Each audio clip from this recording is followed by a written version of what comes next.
All right. We are alive and kicking for episode 23 of Roll by Roll's Tavern Talk, a show where we, the Roll by Roll gang, discuss various aspects of running a great D&D campaign based on our experiences with D&D 5e and our current adventures in Emathan homebrew campaign. So joining me tonight is the Roll by Roll crew. We've got Egan, who plays Duglin. Hello, hello. And Max, who plays Kogon. Good evening. Welcome, gentlemen. So last week, we talked about MT Black's rules on Dungeon Master Etiquette. So MT Black has an article related to player etiquette called D&D Player Etiquette Guide. And we thought it would make sense to dig into that one tonight to sort of get both sides of the coin. So I am going to sort of cherry pick a few topics out of here because too much for our half hour here. But the article is essentially divided up into don't do these things, do these things, and then some disputed cases. So start off with don't do these things. And the very first one in the article is coach other players, which is one that I think will be a good discussion point. So Max, why don't you start us off on that one? Yeah, so coach other players. Don't do this because ultimately everyone should have their own autonomous chance to play the game, right? It's not for myself, for example, to go ahead and without asking anyways, you know what I mean? Or without having had permission or asked for help from me to just go ahead and start telling them what's optimal, what they should be doing here, the best strategy, because the whole point of a role-playing game is that everyone gets to make their own decisions based on what's happening at hand, you know what I mean? And this is a deeper topic, but it can be fun if someone's not optimal, you know what I mean? Even if they don't know it, Yes. so Yes. it's just good not to do for sure. I 100% agree with that one. Egan? Yeah, I think this is one of the probably most important don't do these things topics, personally. As Max was saying, we lean into our flaws, and sometimes a character is on purpose not trying to optimize their turn. That they are, Douglin's old. He may not be able to run his full 30 feet at that moment because he just ran a flight of stairs or something. And it could be by intention. It also could not be, right? There's newer players that are just learning the game, and if you're there like unsolicited trying to tell them how to play the game, it is a big turnoff. It really can, make it very uncomfortable, especially for new players, to have that. And then also ones that, we usually find this with a lot of the min-maxers out there, that everything has to be just, the highest damage, the fastest way to kill something. And they want their group to do the same when maybe that's not what they want to do. So try to avoid it. Now, if someone asks for advice, hey, we're all here to have Yep. fun, and Yep. that's all part of it. But that means it's solicited, not unsolicited. So don't coach other players. Not cool. Yeah, I agree. I definitely agree with everything you guys have said. If someone asks for it, then that's not coaching other players. That's answering their questions, right? To me, coaching is they're not asking you.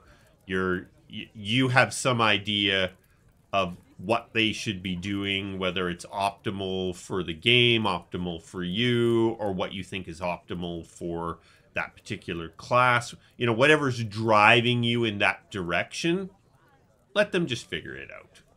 And I would just like to add one little flip point. I don't want to drag it on, of course, but um, the person who is maybe new and is constantly like, "Oh, what should I do here? I don't know what to do." Blah blah blah. Sometimes you just got to have a firm hand and be like, "Hey, just do something." You Yep. know Yep. what I mean? Figure it out. Just do something. Yeah, make your decision. So it's kind of like the slight flip on this, but it kind of falls into the same category, I think. Yeah, and just the last thing I'm just going to touch on here, that they had in here. Sometimes there may be a way of doing this in character that is appropriate or doesn't step on anyone's toes. Mhm. That you got to be really careful with that, because if you're just using it as a roundabout way to coach the player, Yeah. just because my character is saying, "Oh, you should use your fireball right now," Yeah. you're still coaching the player, right? You're just doing it through their character, and Yeah. just to the same end. Next thing in here is act as a lone wolf. I think that one is pretty straightforward. I mean, if the party's going left and you're always going right, you're splitting the party, you're doubling the DM's work, then everyone's only, potentially only has half the night to really be involved because the DM has to keep switching between the two groups. So, um, it's a group game. That's why we play D&D, is to be a group of people achieving something. Um, It ties into one of the do these things later. So Yeah, Yeah. absolutely.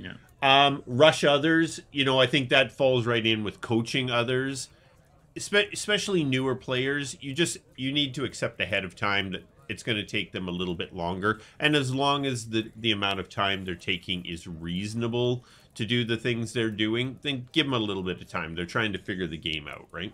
Mhm. Um, Especially if you are rushing it just so you get more time. I mean, Right. that's definitely the next one that I'd actually like to discuss a little bit is one up the DM. Oh yeah. Uh, so Max, why don't you take off with that one to start? Yeah. Do you want me to just read through this quickly so that Sure, people know sure. I think that'd be exactly? good. So it says here, some players seem to enjoy poking holes in the game the DM is running. They continually point out plot inconsistencies and always argue with the DM's rulings. This behavior interrupts the narrative immersion and can really hurt a DM's confidence. If you're unhappy with how your DM is running the game, talk to them about it privately, but your best bet might be to find another game. Yeah, Yeah, it's a you should just feel lucky that you have someone running the game it's to true. start with. Absolutely. You know what I mean? Now, does that mean someone can't work on stuff? Sure, but like they said, like that's a private conversation and is not meant to be done at the table during game time, and yeah, it can really wreak havoc on someone, I think. Especially, you don't if you're with a bunch of strangers, maybe you're at a convention or you're just starting out with people, you don't know someone's experience level, right? So it's got to give them some credit and a chance to play, so chance to learn. Yep. But yeah, this one's huge. You have a game because there's a DM, so don't sabotage that. Yeah. Yeah. Egan? I I have a story on this one. Okay, Oh, I great. nice. Please it do. it it, it's still to this day the most shocking player DM group interaction I've ever been involved in. Had a group, we're probably our third or fourth session, and this guy joined. He was a newer, right? You'd think, all right, gradually get into it and stuff like that. This guy was so belligerent, like literally from the get-go, that he was gonna be in charge. He was gonna be, I think he was a bard, but for some reason he was an expert on all things military, all things magical. He had all sorts of diplomacy and all that stuff. So just from the Ugh, get-go, it was like his nose was in everything. yeah. But at one point, the DM basically cast a darkness spell, and he said he knows exactly what spell the person cast from the darkness, and so he's going to counter it. And he just went off about how, no, I can hear it. I know exactly what it is. I've had all the experience. We're like third level, right? Yeah. And he's saying from darkness, from about, I don't know, 25 feet away, he could tell by the sound of the spell what it was. Full on meta, everything. They got into a screaming match. And finally, the Wow. DM said, "Give me a wisdom check." And the guy failed it. All right, this hag shows up, and you now are completely charmed and does whatever the hag says. And so he basically cast this spell and told him to go away, like Yeah. literally just go Oh, away. And I mean, the guy was just belligerent about it. I mean, it was the most shocking thing because, as Max said, you're invited to a game. The DM's running it for you Hmm. for everybody to have a good time. What is with this, breaking out your what to measure what size it is? Hmm. It nobody enjoyed it. I don't think he even enjoyed it. So maybe there was a chemical imbalance, maybe there was something else going on. But Sounds a come bit on, fishy. man. Like there were so many obvious points for that dude to just check himself and just come on back to the group. He wouldn't take it. Wow. But no, don't show up your DM. Max said, have a private conversation if you want to see something else. If it's clarifying the plot holes that you see, great. Have a conversation offline. Don't embarrass them. Doesn't go well. Yeah. I'm definitely going to echo um, what you were saying earlier, Max. Being a DM is hard. It's a lot of work. We've all DM'd. Everybody knows it's a lot of work to, especially, we're doing a homebrew campaign right now. That's extra work for a DM all the time. And, you know, even with some of the really larger Wizards of the Coast um, modules. I'll always call them modules. Yeah, Um, they are. they have plot inconsistencies in them. And it's really, especially if you got a lot of things going on. Sometimes it's just hard to keep it all pulled together, and maybe you forgot about this, and that player remembered that, and um, just cut your DM a break. I mean, they're Yeah. doing the best they can. If the game is really so bad for you, then, as it says, your best bet might be to just find another game, Hmm. Yeah. which is really hard to do. Yeah, you'll find out. Good Yes. luck out there. Yeah. Yep. But yeah, trying to, I don't even know if sometimes maybe it's showing off, sometimes it's just maybe a power struggle thing, whatever it is, cut your DM some slack. They're doing the best they can. And if their style doesn't work for you, find another group. Yeah. Save everybody the headache. Last one here in the do not do is steal the spotlight. I think that's pretty straightforward. You Yeah. want to give everybody a chance to enjoy the night. Yeah. Um, and I would even encourage players a little bit to, if you see a player is struggling to get into it, do the opposite of this, steal the spotlight. Yeah. Push the spotlight over Yeah. towards them. Give them an opportunity to get pulled into it somehow, like do Yeah. the opposite. Like, just try and get everybody involved in the game. That's an awesome point, Colin. And Hmm. it's actually, I've been also in groups where there's one quiet one, and I will go out of my way in character to ask that character a Yeah, question to absolutely. see if you can't, also to make them feel comfortable. Because sometimes for newer RPs, role players, like it's easier to react, Yeah, right? Like answering a question is easier for them versus coming up with something creative. So, true. yeah, that's a Yeah, great point. yeah. Trying to find a way for them to interject into it is hard sometimes if you're not super comfortable. But Yeah. you know, if somebody pulls you into a discussion or into an action or whatever, uh, that's a much easier way to get comfortable with the group. So, all right, do these things. So I'm just gonna really, I'm gonna just the first two here, engage with the story.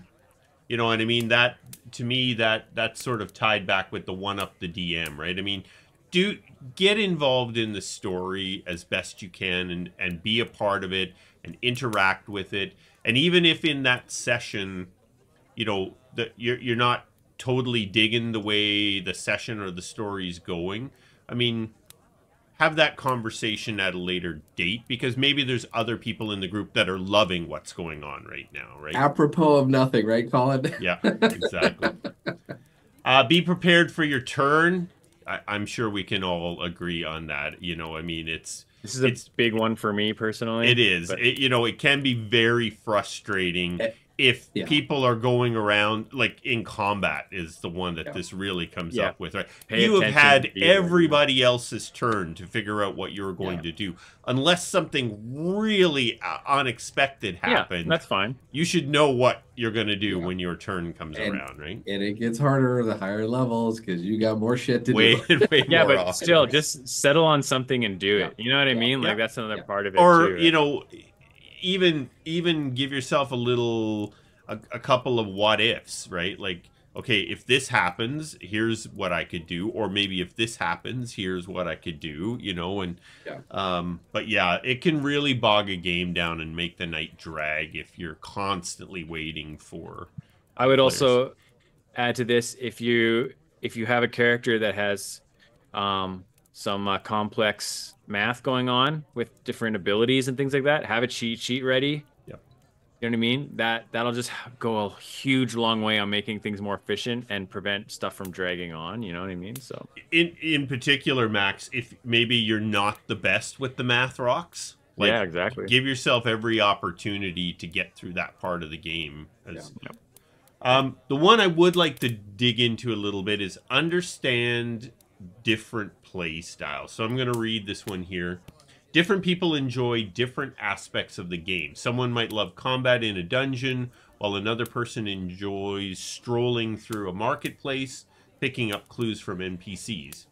If someone else is enjoying a part of the game that doesn't push your buttons, don't try and shut it down. Try and appreciate the gameplay, or at the very least, learn to respect that person's fun. So, anything you want to add on those three there, Max? That Yeah, one well, in I have particular? experience with that one. And as a player, understanding different play styles. I was in this group, and this guy hated puzzles in games. But like, I hate puzzles. I I know, hate but them. at least when we're playing with you, you don't like shut down as a player No, no, and no. turn yourself off. And I'll like roll with it. this guy, it was like a black hole of like suck the fun out of the table as soon as a puzzle came up. Do you know what I mean? And it was just like, dude, we all kind of like humor you when you bust out your triple multi-class extreme damage die, you know, bust ass, take control of the combat character. So, some of us like to use our real brains. Yeah, You know what I mean? exactly. And like not Yeah. just Yeah, push buttons. So, chill. So that's the thing, right? Like everyone there's uh and if not everyone's playstyle is being catered to kind of on a regular cycle, then that's definitely a DM conversation and stuff like that. But like, yeah, you gotta allow for everyone to enjoy their favorite part of the game. You know what I mean? And just Yeah.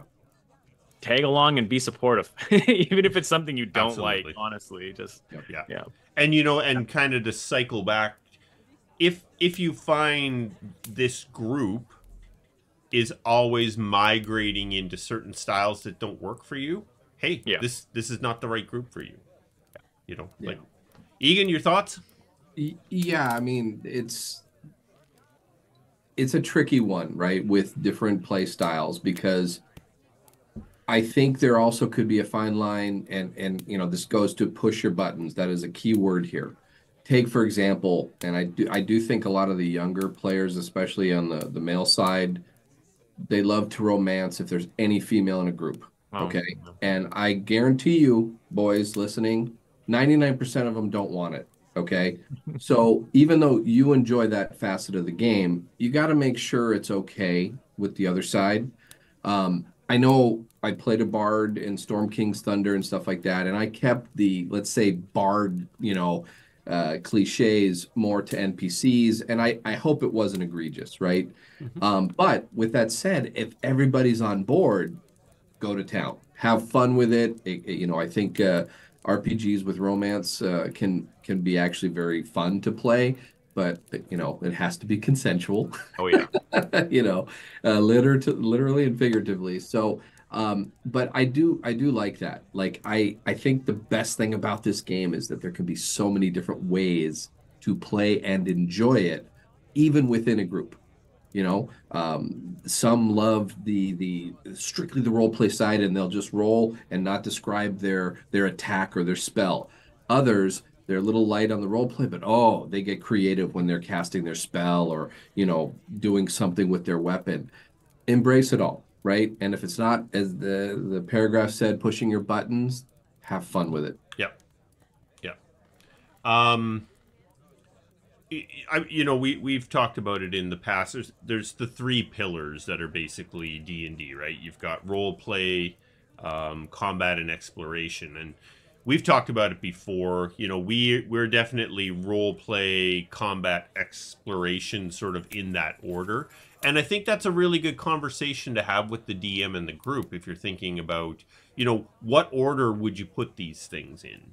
Because it will help you understand the play style of that group, right? If they're like, oh, it's all combat exploration, and all of our role play is my character says, my character does, and if that works for you, great. But it will help you understand if you're going to enjoy playing with that particular group or not. And if you're an all combat guy, and it's a number two thing for the group, maybe it's going to work for you, maybe it's not, right? But if you decide to give it a try, understand ahead of time that group is going to be role playing. And so if that's if on a scale on out of the three, if that's number 10 for you, then it's probably not the group for you again, right? And save yourself and them a lot of grief. All right, so moving on to disputed cases. So I'm the first two. I'm just going to ask your just your opinion on it, yes or no. First one is phones. Some people dislike phones at the table. Max, yes or no? Does it really have to be yes or no? I And love if you it, get Max. I love you, man. I love it. Well, I mean, because honestly, it's more about going back to kind of like, are you ready for your turn? Are you taking too long? That sort of thing, right? If it's a tool for you that is useful and you're able to play efficiently, awesome. If it's slower to have all your entire like you're using an app for everything and you're trying to look things up and slide stuff and it's taking forever, then yeah, no, I'm not a fan. You know what I yeah, mean? yeah. And then if it's for anything else, if it's non-game And I related, think then in no. in that particular case, this is what it's. If it's being used to me for me as a gaming tool, like you're saying, absolutely. If Yeah. that's the way you do your thing, but if it's your distraction when you're Yeah. not the center of attention, Yeah. Bad. that's a different thing. Bad, bad, bad. Egan, yes or no? I'm gonna say no also too with the caveat. I played a few in-person games in the last few years, let's call it. And again, for the younger folks, they literally had everything on their phone. But as Max was saying, they're like, "Where is it? I can't find it. Oh my God, just print out a freaking character sheet, all right? Yeah. Yeah, Oh my Just, God. yeah, if you want to use it as a dice roller, go to town, right? Who cares? It's just one little. But my God, you're trying to look up a spell and you have to flip the page and then you got to scroll. Come on, man. Drives me Like, nuts. no, no, yep. no. Agreed, agreed. Yeah, so I mean, it's definitely conditional. I think depending on what the Yeah, phone is all about. yeah. Walking away from the table. I'm a big no on this one, aside from going to the bathroom, basically. Or if like say your throat's dry and it's really like it's actually something affecting you and you need to get up to get a drink or something. But I'm a big fan of we're all prepped. We've got snacks and things around. We're digging in deep here. People constantly getting up and going, especially from the DM side of things. It feels kind of disrespectful. You don't want to feel like you have to repeat things and, all the and time that's when people that's the come big back, point for me, you know? Max, is Yeah. inevitably you're going to end up Yeah. repeating stuff, and to me that's disrespectful to the rest of the group, Yeah. right? So, Yeah, and it disrupts the immersion a bit too. Do you yeah, know what I mean? Especially if it's like a very like cool moment or like dramatic moment. Someone's just popping in and out. It's just like, yeah. come They on. pop back. What happened? Well, that Yeah. sounded Oh my cool. God. It's like the equivalent. It's an equivalent of getting up in the middle of a movie theater and going and having to open the door to go out. You know what I mean? And everyone, the light opens, it shines on the screen. You know, it's that's the same feeling. You Yep. know, Yeah. Yeah. I don't know. Absolutely. Egan, yes or no? Yeah, no, no. Barring, biological break or, as Max said, you need a, Ricola because your throat's dry. I mean, are you there or are you not there? Yeah. Are you here to play? And this is not a video game where you as a player pause and go do your thing. Like the game's going on. Yep. You're not just disrespecting the DM, you're disrespecting the other players. Mhm. As I said, short of like I need to go do this, guys, I'll be right back. Okay, fine, no big deal. Listen, sometimes in combat, you just went and there's 38 Yeah. zombies that have to Yeah. go. Gotta go run to the bathroom, no problem. But I'll that's be back different. before it's my turn. Yeah, that's different than I'm just gonna go take a walk, go get some Cheetos. Yeah. No, no, no walking away. Come on. Yeah, I'm not going to get into. You guys have said it already. To me, it's just, it's disrespectful to everybody else at the table, particularly if anything has to be repeated because Yeah. you're not there, right? That's taking away from everybody else's experience. So the last one, which I think is probably one of the biggest talk, like I think Max, we were talking earlier. You said this could Yeah. be a whole episode by itself, Yeah. but Yeah. we will touch on metagaming. So I find this interesting because it's in the disputed cases. So I'm going to read through this. Metagaming involves using knowledge outside of what is available in game to get an advantage. Truthfully, once you gain even a basic understanding of the rules, it's hard to avoid metagaming to some degree. For example, if your character has 50 hit points, you'll know that a regular goblin cannot kill you in one round with their sword. It's hard to pretend that you don't know that, right?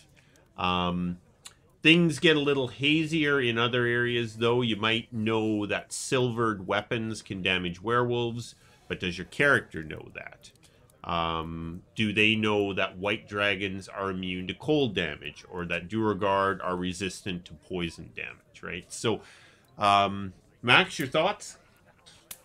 Yeah. So again, instead of spending an hour talking about this one topic, I'll just say that metagaming is a very talked about thing, obviously contested, disputed, but it doesn't, in my opinion, it doesn't really exist because at the same point, using knowledge to gain an advantage, you'd also use the knowledge to not help yourself. You know what I mean? Like choosing not to do something because of what you know is also a form of metagaming. You know what I Yep. mean? So, Yep. um, my thought is part of the job of the DM is to design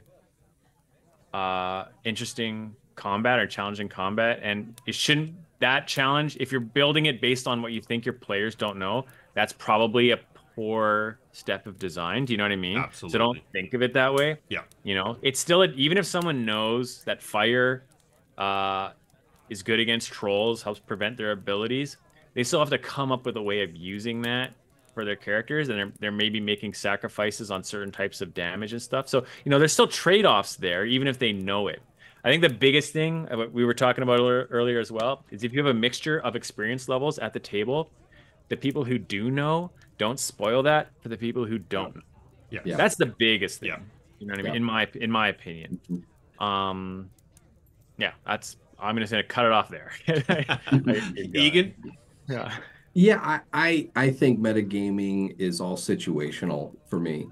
Why wouldn't a veteran 50 HP fighter know that a goblin is not a match for him, right? I mean, that's not even player knowledge at that point. And I think if there are disputed things, then you can create a situation where they roll for it, right? If they know as a player white dragons are immune to cold. Okay, does the barbarian with an 8 intelligence know that? Roll. Okay, maybe they've saw one before, maybe they fought one before, So I think that metagaming situationally can be used both for good or for bad. I do agree 100% with Max, though. You have more experienced players, or let's just say a mix of knowledge. Like I may know a little bit more about, a certain type of monster that Max doesn't. And I'm sitting here telling, oh, dude, don't do that. No, no, that you shouldn't use that type of weapon. It won't do anything. Like that takes away the fun. That takes away the challenge. So, be selective with metagaming. There is a way to incorporate that into a dice roll. So not only you as a player, but also the character knows what you know, if you will. If I can add one more thing to that too, what's equally fun about this sort of situation, let's say you have party of four, three new players, one experienced player, and they come upon this quest and they find out they're going to go face something called intellect devourers. You know what I mean? And the experienced player is like, oh shit. You know what I mean? And the other people are like, what? What? Like, Nothing. nothing. You know what I mean? It's That okay. is awesome because it adds tension. Do you know what I mean? Yeah. Everyone knows that that guy knows something about intellect devours, and it's Yeah. just if that creates, I think that those sort of situations can be a lot of fun. Even if that guy Absolutely. knows how to avoid them and stuff like that, Yeah. it's still like Yep. You hear this? maybe, yeah, you know, yeah, Nothing. It's okay. yeah, it's gonna be fun. Or a beholder. That will We're be fine. fine. We're level We'll be 2. We fine. can handle it. Yeah, yeah. Um, so I just have two thoughts I'm going to add to. So the biggest thing for me around metagaming is don't let it wreck the game for yourself or anybody else. Yeah. As long as, if something that to someone may fall into the realm of metagaming, but it's not really wrecking anybody's night, who cares? Yeah. Right? I'm, as a DM, I'm very open to, if somebody says, would my character know that? I'll just, well, tell me how they would know that. Just Yeah. if you can come up with a good reason that your character would know that, I'm on board. Cool. It's like if on the spot, it's a little challenge for me, a little bit of fun, right? It's like, oh, it's a white dragon, like they said here, and it has cold damage, and you're like, oh well, my Uncle Rufus told me a story about white dragons when I was a little kid, and he said that they breathe cold and they'll freeze you, so they're probably immune to it, right? And it's like, sure, that sounds great. We'll roll with that. Or like you said, Egan, if it's like, well, I feel like my character would know that. Well, let's roll. Let's see if Yeah. if they do or don't. But as long as it's not is fun taken away discoveries. from anybody's fun, at Yeah. the end of the day, it's not a big deal. Yeah. You're gonna have. I mean, I know there's people out there that could recite the monster manual to you front to back, right? They know Yeah, you never every know. monster. Maybe they're a DM. They know it all. It's like, Yep. yeah, So just let it happen. As long as it's not sucking the fun out of the night for anybody, it's all good. It's all good. All right. So let's wrap this one up, guys. Max, final thoughts on player etiquette. Well, I'm gonna give my final thoughts on like MT Black doing this, and I would just say that this is a very good comprehensive list, and it's definitely if you're going to join a new group and you're new to D&D, check this out and take some notes and bring it with you. You know what I mean? Take this philosophy with you, and it's an excellent starting point, and you're gonna have a good time. No one's gonna hate you if you take this etiquette to the table. So, you'll be invited back. Yeah, absolutely. So, If you're it's good. taking the if you're showing you want to be a great player at the table, Yeah. who wouldn't be happy that you're trying to do that, right? Yeah. Egan? For sure. Yeah. Don't coach other players. Don't one up the DM. Do engage with the story. Do prepare. Be prepared for your turn. And metagaming at some point can be actually well worth it. I think if you are in doubt, there is a simple safety net for you that works 100% of the time, 60% of the time. Talk to your DM. Yeah.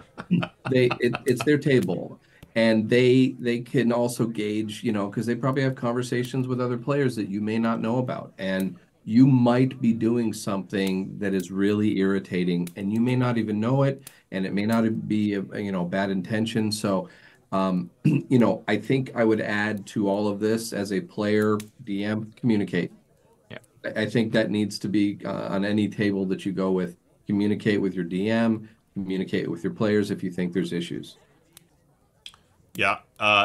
In the very beginning of the article, it says, and chat with your DM if you're unclear about what is or is not acceptable at the table. And Yeah. I think that's definitely important. Um, you know, I really enjoyed the article. Much like you said, Max, I think this is a fantastic must read for anybody that's new getting into being a player.